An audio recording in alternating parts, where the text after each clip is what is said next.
kàggu fóore réewu sob bari wax mën a xoole réewu jëw mën a kàcc gaaw a boole réewum noggatu puukare ak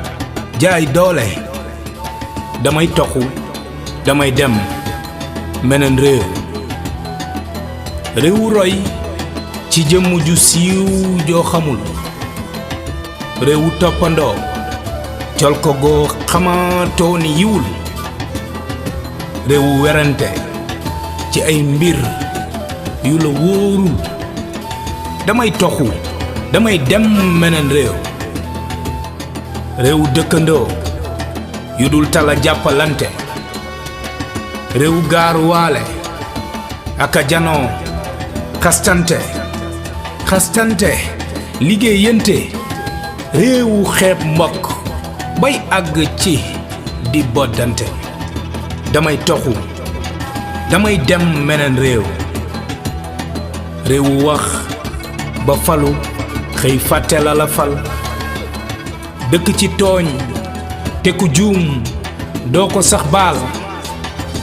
nga naan mool bu mag laa te mbokk mësuloo am mbaal damay toxu damay dem meneen réewu umpale lànk ni doo xamul yàlla di la suturaal nga bañ ni doo doylu teg ca di ñàkke teggin ay kilifa bay àgg ci di leen sàllaw damay toxu damay dem meneen réewu gaaw a waat lu ñu wax rekk nga giñ réewu taalube la te mësuloo am sëriñ teg ca di xeeb payoor te amuloo benn njëriñ damay toxu damay dem meneen réew kii géwël la ngay géer du ngeen mën a sëy réew kii tëgg la te dunu rax dunu la ko may réewu xeebante askan te ku yor alal ñu jay damay toxu damay dem meneen